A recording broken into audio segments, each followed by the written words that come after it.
प्रिय छात्र छात्री, आज आम तुम विज्ञान बहिर सप्तम अध्याय थिबा जीव और निर्जीव विषयटी को देखिबा। आम चारिपटे आम अनेक किछि देखिया पाऊ। से सब मध्यरे केते गुड़िएर जीवन रही और अन्य केते गुड़िएर जीवन नाही। जो मानकर जीवन अच्छी से मानंकु सजीव बा जीव कहा जाए। ठीक से परी जो मानकर जीवन नाही से मानंकु निर्जीव बोली कहा जाए।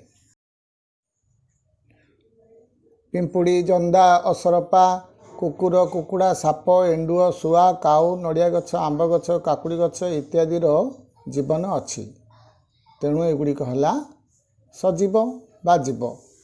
ठीक से परी पिला माने गाड़ी, मोटर, बासनकुसन, बही, कलम, रेडियो, साइकेल इत्यादि जीवन नाही।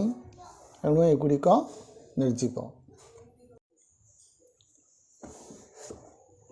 आमे किपरि जानिबा केउंटी जीव बा केउंटी निर्जीव? हाँ पिला माने सजीव बा जीव मानकर केते गुड़िए निर्दिष्ट लक्षण रही, किंतु निर्जीव मानकर से सब लक्षण नाही। जीव मानकर 7 गोटी लक्षण देखा मिलता है। 1 चलन, 2 खाद्य खाई थांती, 3 छोटरू बड़ हुअंती, 4 जीव माने श्वसन क्रिया बा श्वासक्रिया करती, 5 जीव माने रेचन क्रिया संपादन करिथांती, 6 प्रतिक्रिया प्रकाश करती, 7 जीव माने वंश वृद्धि करती। प्रत्येक जीवर यही 7टी लक्षण देखा मिलता है। प्रत्येक प्राणी गोटे स्थानरू अन्य स्थान को जीवा आसिया करथांती। तेणु ताहा प्राणी मानकर चलन। मात्र उद्भिद माने गोटे स्थानरू अन्य स्थान को जीवा आसिया न करि पारले मध्य सेमानंकर अंग चलन घटिଥାଏ। उभय प्राणी और उद्भिद खाद्य खाई थांती।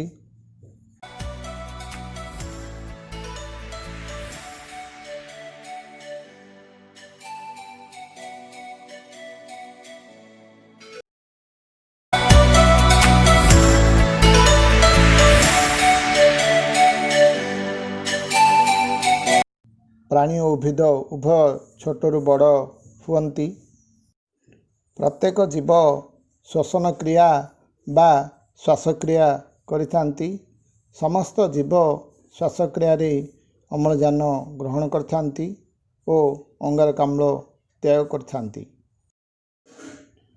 उभय प्राणी और उद्भिद रेचन क्रिया संपादन करथांती। प्राणी माने शरीर निर्गत करथुवा वर्ज्य वस्तु हेउची तांकर रेचन क्रिया, अर्थात मलमूत्र त्याग करिबा, झाल निर्गत हेबा, ये सबू जीवर रेचन क्रिया। ठीक से परी उद्भिद मानकर बकल हेउची रेचन क्रिया संपादनर उदाहरण। प्रत्येक प्राणी भयर आशंका पाइले से प्रतिक्रिया प्रकाश करथांती।